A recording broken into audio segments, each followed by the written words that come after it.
So we had a really great week last week. We started off going to Nova Southeastern University to their turtle release with the Florida Marine Aquarium Society. We're heading into the Guy Harvey Oceanographic Center. It's going to be a lot of fun.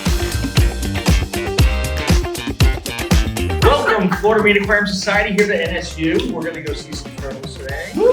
He's going to give us all the details. That was quite an event. Saw loggerhead turtles and baby leatherbacks, which were really cool. Had 8 or 9 of those little guys. And we had about 45 of us, and we went over to the beach, walked over to the beach, and took them out under the full moon, which was really nice, and released them on the beach to go swimming off in the surf and hopefully live and grow into big turtles off the Florida coast. And from there, Sunday morning, I drove all the way to Pensacola. From our office is 655 miles away. We had loaded up the large glass aquarium, the big sump, all of the equipment, all of the Marco Rock and Aqua Roche rock for that particular aquarium. Stayed on Pensacola Beach. It was a great location. And even there, that Sunday night after that big long drive, I saw the moon rise over the Gulf of Mexico, which was really beautiful on the white sand beaches in Pensacola. And I can't say enough about how beautiful Pensacola was. And the area we were at was on Gulf Breeze, where this residence is. So it's a brand new home on an elevated bluff that is 37 feet above the water line, above high tide. So this is really high ground with oak trees and a big, beautiful new home with stone walls and big interiors, a slate roof, copper gutters. It's really incredible. And the dock at this house going out, I think that dock has got to be a full football field long. It's got to be, 300 feet long going out to a boat house, but the fish life was beautiful there. So we had this project from blueprints, and then we designated a remote room, filter room, which is a really big closet, about 16 feet long by about 6 feet wide and almost 12 foot tall. It's a really big room. There's a mini split in there, so we have air conditioning in the space. We have drainage and water, fresh air exchange, of course, through that area. So we're also not only air conditioning the space, but we're bringing fresh air through with a bathroom style fan on the ceiling.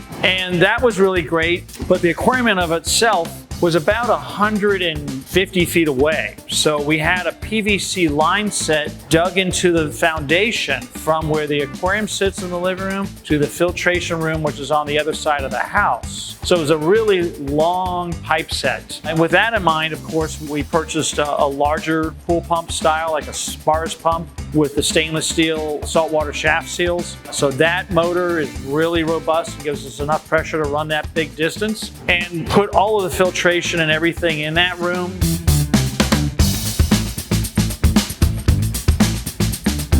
And then upstairs at the aquarium, we had the sea swirls, the MP60s, the great stone background on the back, and then 4 of the Radion Gen 6s above the aquarium with some ventilation. So there's a skeleton frame at this point for the lighting and everything above, and then an 80-20 stand that Buddy built in the back that's super nice to hold this aquarium up and really provide a great foundation for the owner, who's really a hobbyist for so many years and really wanted to do a special aquarium for his brand new home. So that's what we delivered. We really delivered and installed everything we would do in an aquarium here locally at this man's and wife's family's home there in the Pensacola area that's going to last for the next 20 years. I mean, this is a real serious installation. Here's the moment we've been waiting for.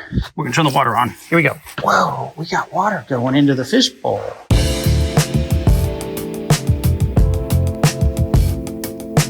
So we set it up, did the water testing, did all the plumbing, and then I went in there and did a quick work of the aquascaping.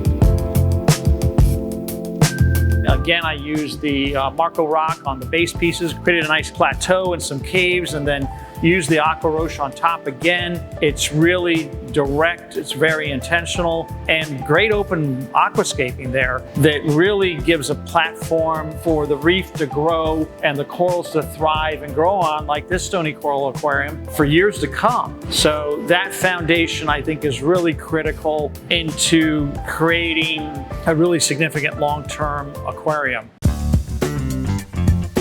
The MP60s were significant, the water flow was significant, and we needed to turn the MP60s back. I know the owner set the MP60s on auto mode and they washed the sand out of the way overnight. It was quite fascinating how much flow was in the aquarium. But his goal is to have a stony coal aquarium similar to this with some LPS, acros, and montes, and chalices, and you name it, some gonoporas, and again, some beautiful thriving reef fish. His journey has just started with his brand new aquarium. We really enjoyed working with them, and we'll continue to work with him, providing support, creating different documents for him to follow related to chemistry, the addition of marine life, and the biological process really over the next 6 months for the aquarium. So it's just fantastic of a project.